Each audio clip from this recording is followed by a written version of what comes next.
We're here with our next panelist, Representative Nguyen for Georgia Secretary of State. Representative Nguyen will go ahead and open with opening remarks from yourself. Just tell the voters a little about yourself and why you're running for this office. Well, thank you so much for having me today. I'm honored to be here with you all this afternoon.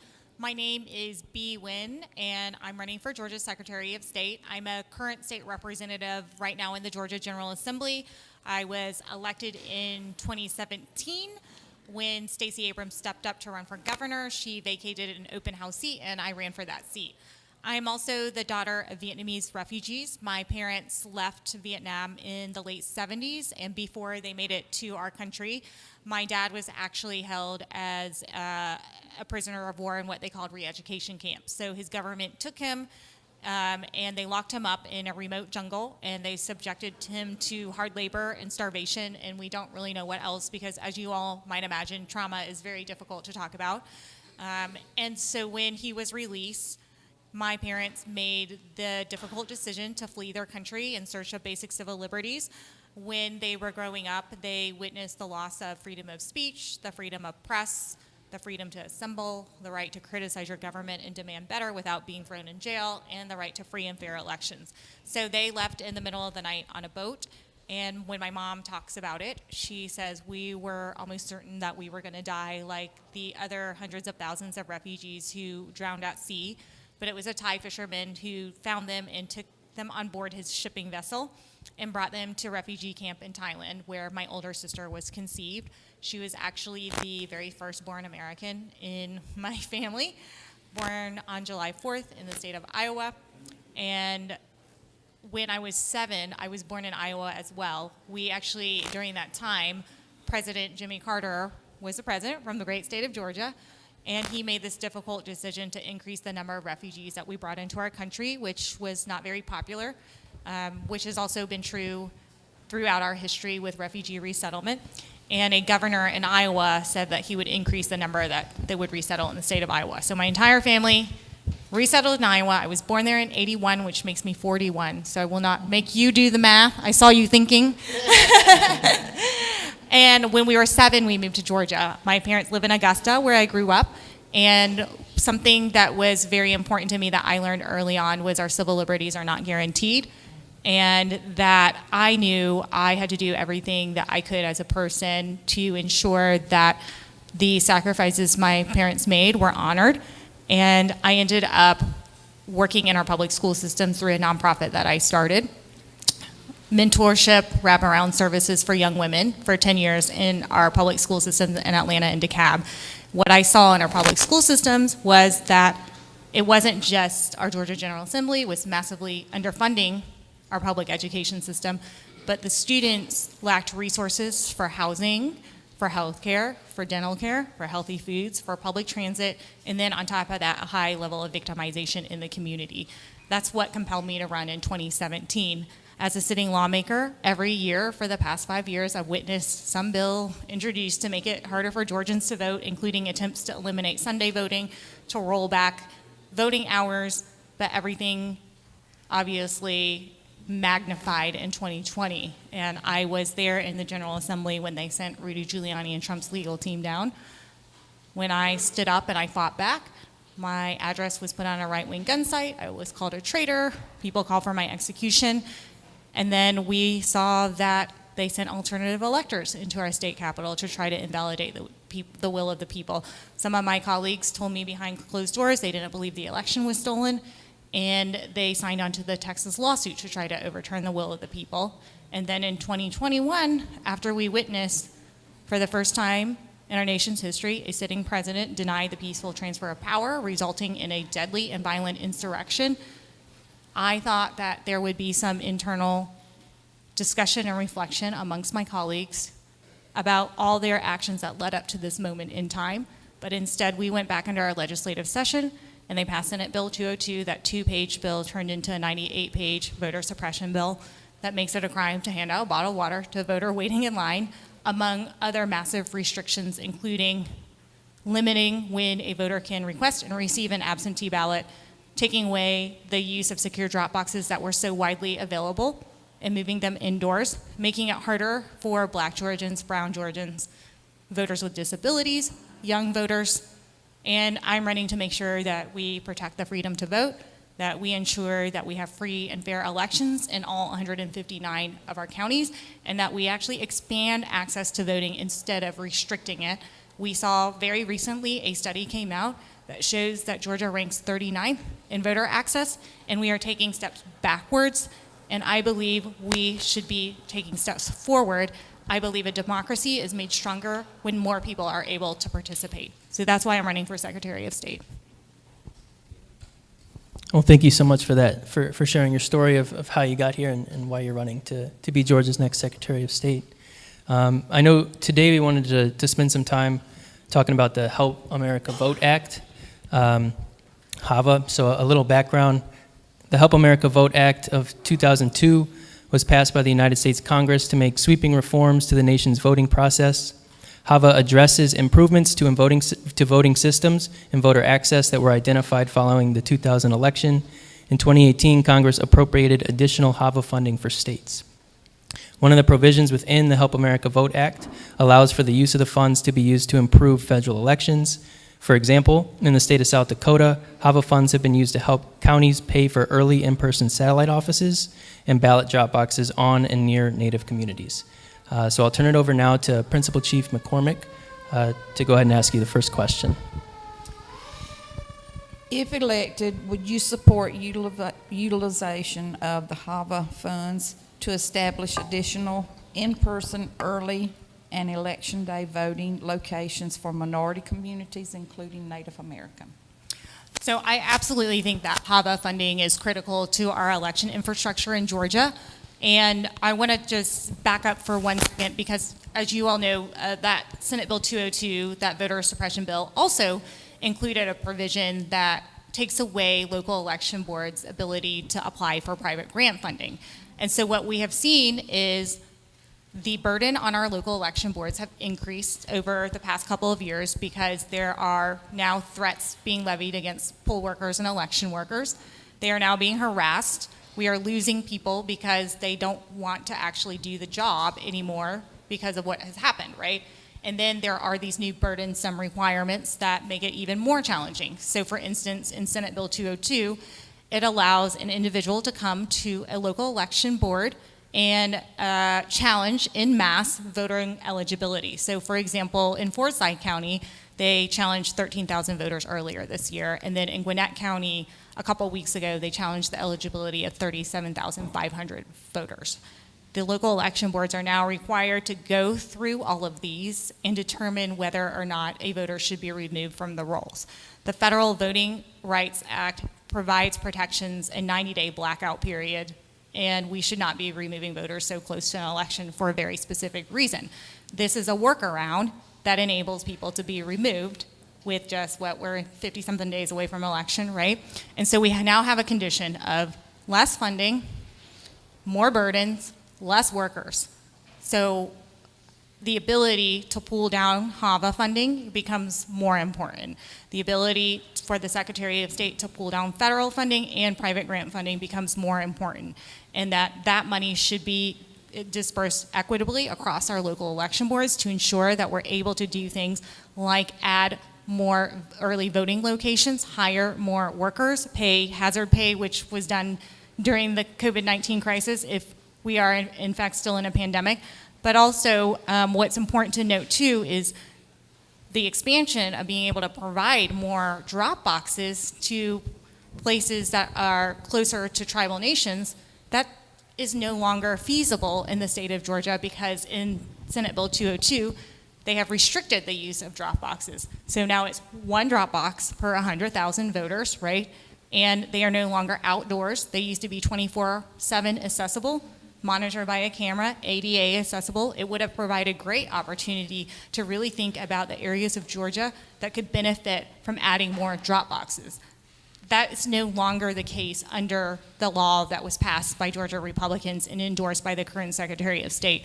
So that would require legislative change, right? So I do support repealing many of the provisions in that law, but with the use of HAVA funds within the confines of the actual law and having to follow those laws, it does become more restrictive. But what I would do is make sure our local election boards are equipped with the resources, and I would advocate for expansion of polling places and work closely with them to ensure that we are meeting the needs of Georgians.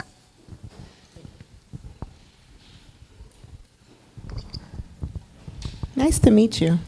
My question to you is, if elected, would you advocate that Congress provide additional HAVA funds to be used for satellite offices to serve as mirror election offices with the same days and hours as a main election office? Yes, so I would absolutely advocate for additional HAVA funding, and within the confines of the Secretary of State's office, what would be required of me is to work alongside local election boards to advocate for these satellite offices to be open. But I do absolutely support the principle of having them more readily available. So one of the limitations you all obviously know is when you only have one main elections office, it becomes burdensome for Georgians to get to that election office.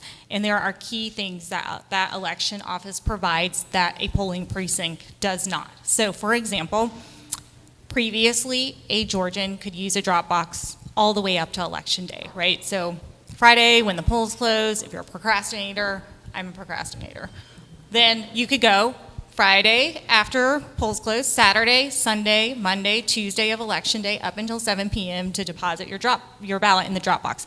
That's no longer the case. They said as soon as early voting is done, you cannot use these anymore. However, under the law, a Georgian can go to the main elections office and give that ballot directly to the main elections office if they do so before 7 p.m. on election day. But when we're talking about populous counties, and they have one main elections office, that can be prohibitive for voters, burdensome, and when we're also talking about a state like Georgia that hasn't invested in our public transit system, or if you live in rural Georgia or other areas of the state, it does make it harder for a voter to be able to do that. Thank you. Thank you. All right, one more question for you here. I'll make it a two-parter, sort of lump these together. Okay. So if elected, would you support a review of how Georgia has previously utilized HAVA funds? And second, would you support a review of the declaration by Georgia that the state was in compliance with all applicable federal election statutes? Absolutely to both of those things. I believe that transparency is important to the public and important to the voters in Georgia. And when we are taking federal funds that are intended to be used to expand access to voting, we absolutely should ensure that we are respecting the integrity of those funds. So one of the complaints that has been brought up over the last couple of years was HAVA funding was used to amplify an ad for the current Secretary of State. That in no way expands access to voting, and HAVA funds, I believe, should not be used to amplify an individual. HAVA funds should be used to ensure that we are expanding access, especially in a state like Georgia, where we don't actually have voting rights protection codified in our state constitution, and that we know that the pervasive history of Georgia, where voter suppression has been rampant, that still exists today. So yes, I believe in transparency. I believe in making sure that we are honoring the funding so that it is used to reach Georgians all across our state. Fantastic, thank you. I want to pause for a moment in case any of the other panelists have another question or any thoughts you wanted to add. Ask the last question. Is that okay? If elected, would you support a review of the declaration by Georgia that Georgia was in compliance with all applicable federal election statutes? Is that was the same question? Well, that was a two-part. That was a two-part. Sorry. Okay. Here we go. My answer is still yes. Yes. Okay. If elected, what reforms would you advocate for to ensure equal access to the electoral process, the ballot box for all Georgians?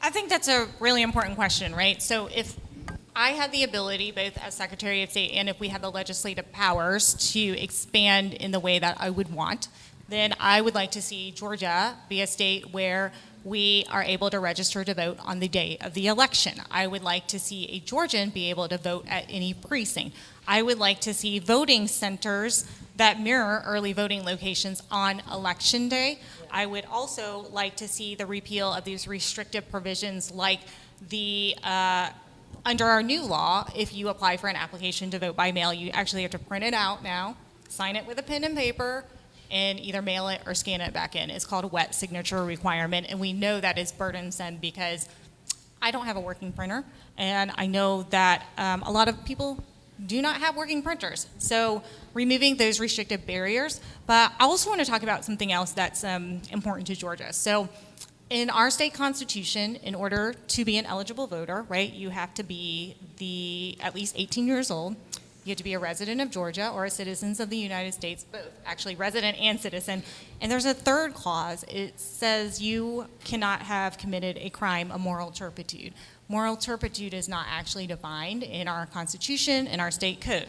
So it enables the Secretary of State to arbitrarily disenfranchise people who have already served their time. I do not believe that we should continue that practice, and what I would do is re-enfranchise those voters. Fantastic. Thank you so much. Well, those are all the questions we have for you, Representative Nguyen. So thank you again for being here. Do want to offer you time for any closing remarks and why the citizens of Georgia and their relatives watching across Indian country should consider voting for you for Secretary of State. I'm not going to take 5 minutes. I will be brief in this. No, I just want to thank you all for the opportunity and for putting this panel together and giving voters across the state of Georgia and voters who are Indigenous the opportunity to hear from candidates in Georgia. And as I shared with you all before, I believe a democracy is made healthier when more people are able to participate. I also understand the history and the history of this country and the way in which we were very restrictive on the right to vote, and it took people fighting for a sacred, most fundamental right to vote. And we know that part of that was citizenship was tied to it, right? And for Native Americans who lived on our land long before anybody else came, there were laws that prohibited citizenship. And it reminds me of how the laws were created to prohibit Asian Americans from getting citizenship. And we all know that those are intended to ensure that people don't have the power of voting. And so I believe that we are made stronger a country by equipping people with that power. I believe in the basic concept of one person, one vote, that no matter who you are, where you live, the color of your skin, your gender, how much money you make, when you go to the ballot box, your one vote is just as powerful as anyone else's vote. That should be preserved. It's a cornerstone of our democracy, and instead what we've seen happen in the state of Georgia is legislative gerrymandering and restrictions on our voting rights because they understand that voting is a great equalizer, that those are the opportunities that we have to show up as one people to decide who we want to represent us. And that is not what's happening in Georgia. It's not what's happening in our country. So I am running because I believe that we should protect the fundamental right to vote, and I believe in the power of people, and I believe that the government should respect the will of the people. And I also, as a child of refugees and a child of immigrants, understand what it looks like when those civil liberties are stripped. And we are now living in a time in which we are seeing civil liberties stripped, that so many people who came before us worked in order for us to have that in our country. Thank you. Yeah, thank you so much.